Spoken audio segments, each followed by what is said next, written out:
Beginning from December 17th until December 24th, the church chooses special readings to help us to focus on that event for which we are all waiting, the birth of Jesus. And that is why today a special reading is chosen, which is the genealogy as narrated by the Gospel of Matthew chapter 1, verses 1 to 17. There are numerous points which Matthew makes in his genealogy, but I will choose 3 for our reflection today. By beginning with Abraham and ending with Jacob, in between mentioning David, Matthew is saying one thing very clearly, that Jesus comes from a line not of saints, but of sinners. David himself was a sinner, his son Solomon was a sinner, and many of those mentioned in the list of the ancestors of Jesus were sinners. Abraham, even though regarded as the father of faith, Abraham, even though regarded as the epitome of what it means to believe, also had weak moments, and so did all of the ancestors of Jesus. So Matthew is telling us by naming these ancestors that Jesus did not come from a lineage of absolutely holy people who always did God's will.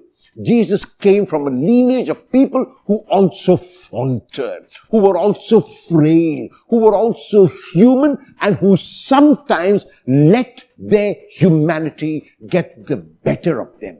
Sometimes they went astray, but they came back, and sometimes they remained with God and were loyal to Him. So Jesus is born through the saints, yes, but also people who were sinners, as confirmed by the list which Matthew gives us. The second point which Matthew makes is the number 14. Matthew goes through great pains in his gospel to show that Jesus descended from David. The name David, as it is written in Hebrew, is written only with consonants which are D, W, and D. Consonants had a number attached to them, and D had the number 4, W had the number 6.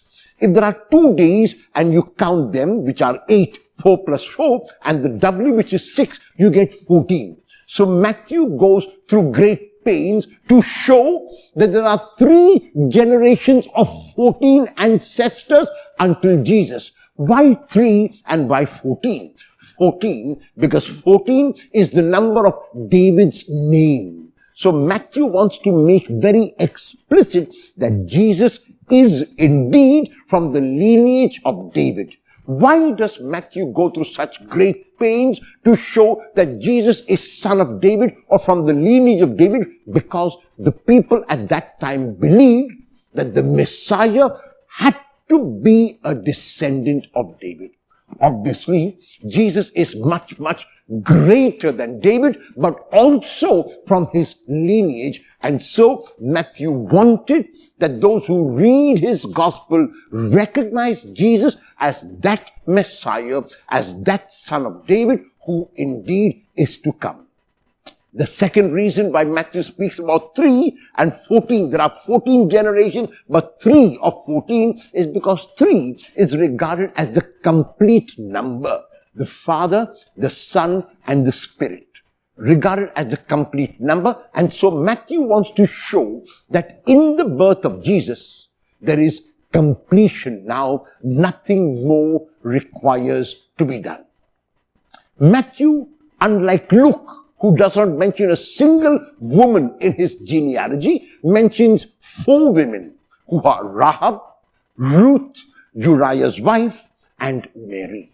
And even though a number of interpretations have been offered as to why these women were chosen, all of them seem to have had something irregular about the union with their spouses. In the case of Rahab, in the case of Ruth, in the case of Uriah's wife, and in the case of Mary. Through this, also, Matthew is saying that Jesus is not born in a sinless world. Jesus is born in a sinful world. And despite being born in a sinful world, Jesus is able to live without sin, to live a sinless life, to live a life which inspires. Even as we read the genealogy of Matthew, many of the names might not mean very much to us. But let us take these 3 points for our reflection. And the first is that Jesus came from a lineage of sinners, yes, but also those who strove to be saints. With the coming of Jesus, perfection is reached. There are 3 groups of 14 generations. Nothing more needs to be said by God. Nothing more needs to be done by God. God has done all that God needs to do when He spoke in Jesus. Jesus is born by mention of the 4 women, not in a sinless world, but in a sinful world. Despite being born in that sinful world, He is able to live a life which is sinless.